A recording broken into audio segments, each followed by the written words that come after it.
Guys, let's start with a very interesting story from Federal Ant 9. Bought the wrong software and don't want to admit you made a mistake? Cool, pay 5 times as much and lose your job. Edit. I don't know if it's better to put this at the beginning or the end, but thanks for the gold.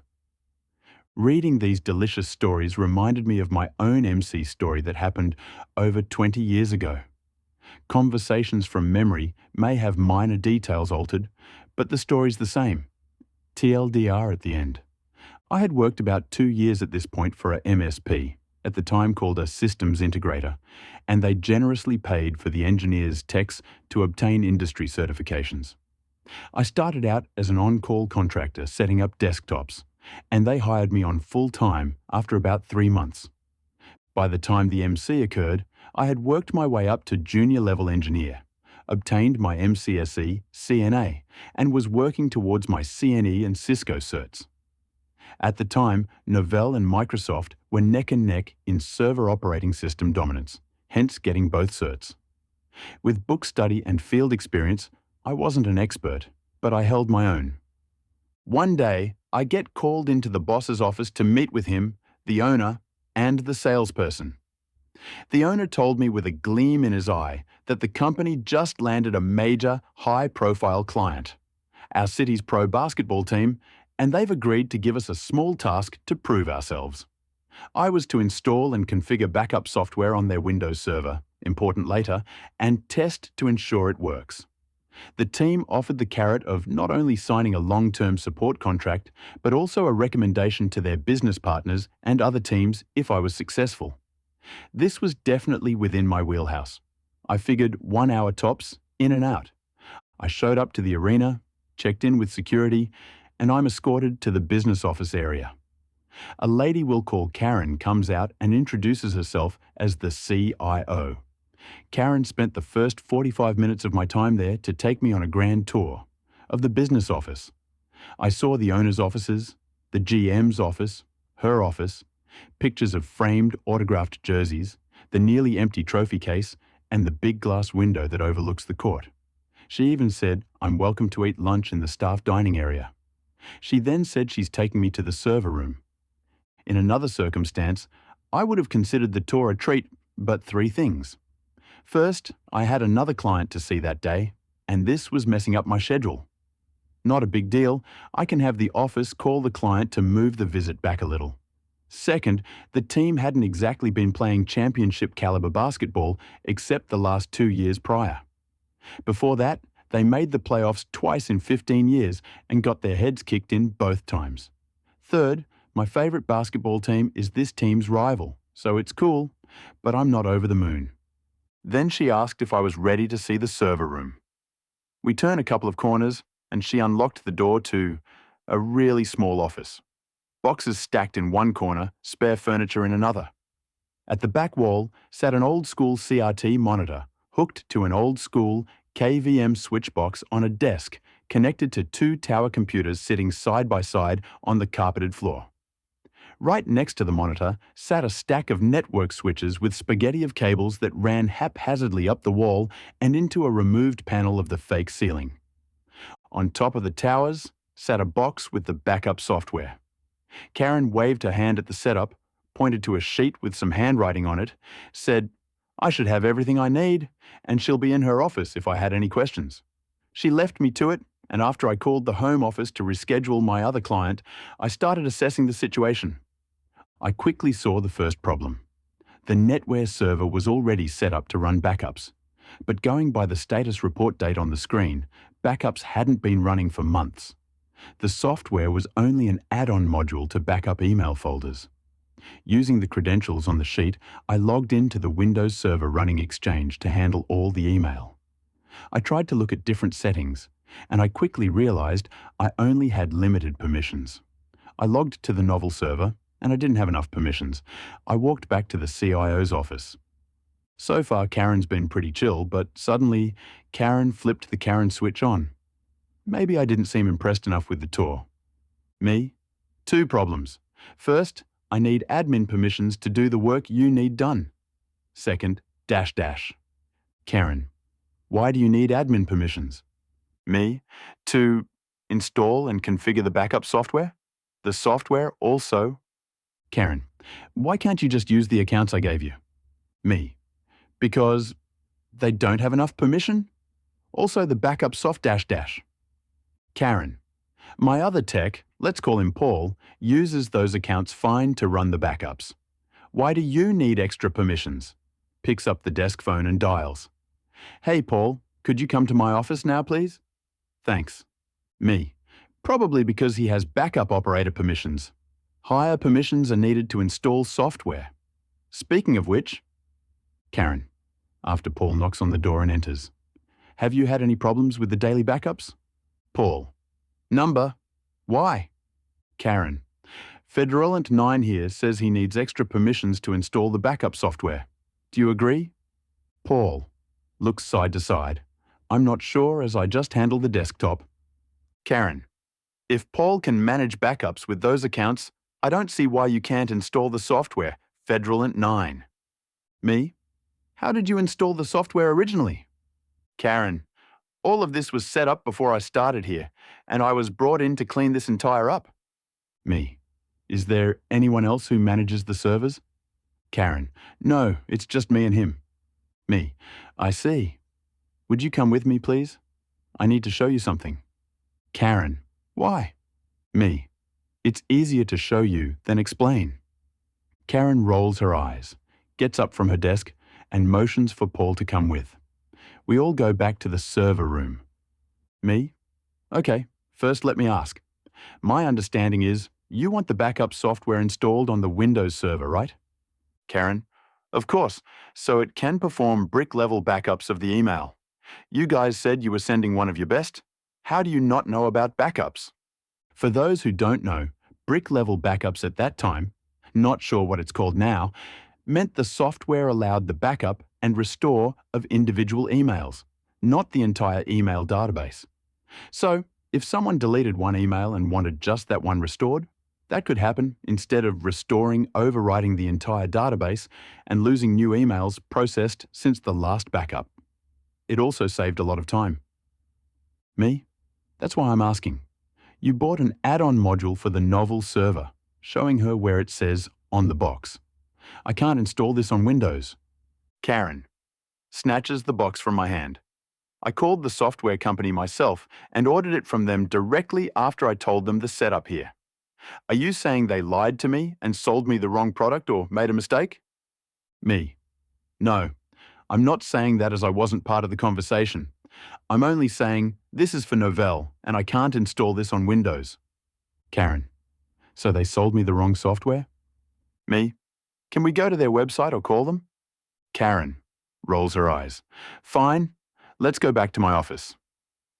Back at her office, she sat down, went to the website while I stood behind her, then spun around to me with a smirk on her face after a few mouse clicks. See, this is what I bought. It says right here, it will back up Microsoft Exchange servers. Me? Well, this doesn't say brick-level backups, and it says for Novell servers. Can you click where it says Microsoft? Karen sighs and clicks. This is pointless. I bought what I bought because it's half the cost. When I called, they said this would also back up my Exchange server. Why would it back up a Windows server but not install on a Windows server? That makes no sense. Me, pointing to the screen. It says right there the Windows version performs brick-level backups. The NetWare version will back up the emails, but the entire database. And it will restore the entire database as one file. But it can't do brick-level backups or restores.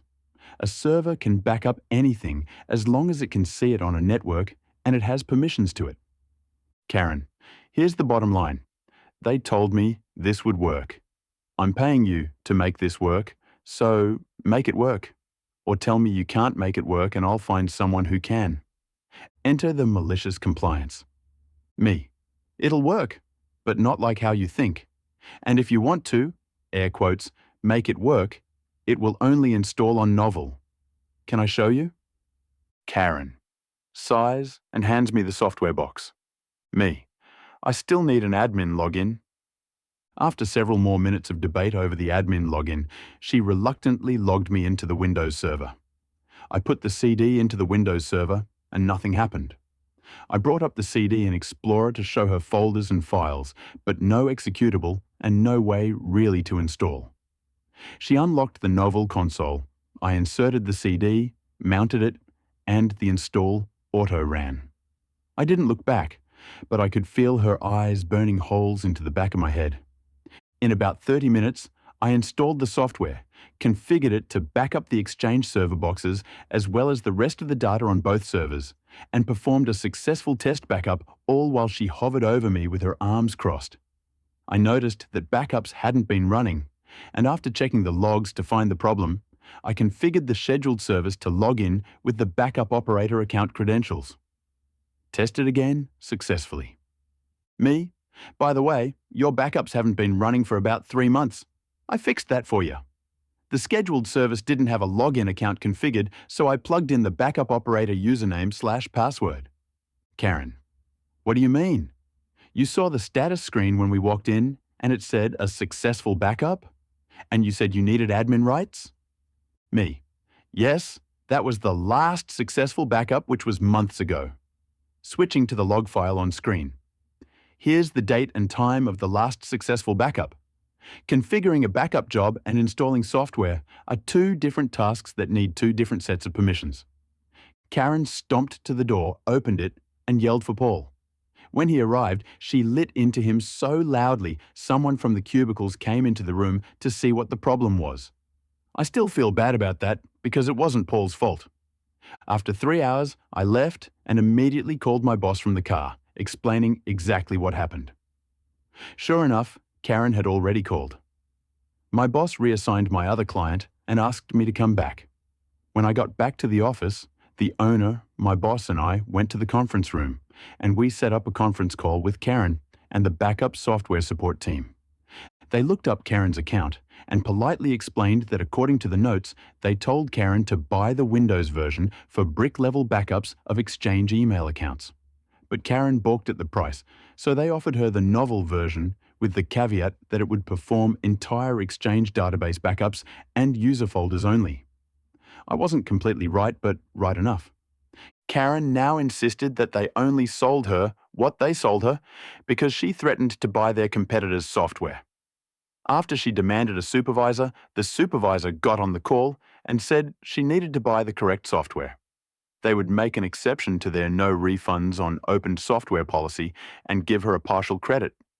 Otherwise, she could go ahead and buy the competitor's software and she would get no refund at all. Karen huffed and puffed and tried playing the "Do you know who I work for" card, but they wouldn't budge. She had no other choice. After the software company hung up, Karen asked the owner when he could send me out to finish the job. He muted the phone and asked me if I wanted to go back out there, and I said no. He asked me if I would go if he sent a senior there with me, and I agreed. He then unmuted and told Karen that to make sure there are no issues, he was sending me with a senior engineer, and he made a deal with her. If the senior corrected my work, there would be no charge for service. However, if I was correct, then she would pay for my time today, plus the time for both me and the senior on the second visit. Also, she would need to make sure that we had full administrative access and not hover while we worked. Agree to all conditions, or we don't come back. Karen agreed and added in that she would definitely not work with us again, then hung up abruptly. We went back after Karen got the correct software. I installed it without a hitch, even though she had enabled remote desktop on the server to watch me. I also wrote up a job aid for Paul with screenshots to manage backup jobs. The senior saw I knew what I was doing, so to pass the time he made a list of recommendations for her. Server racks, anti-static mats, UPS, racks for the switches, cable management, adequate ventilation and temperature controls, physically securing the room, disaster recovery plan, etc. He emailed them to Karen and CC'd me, my boss, and the owner. The invoice we sent her charged her for 3 hours for my first visit, plus the hour at my rate and another hour for the senior at the higher rate. A few months later, my boss told me they got a call back from the team's new CIO.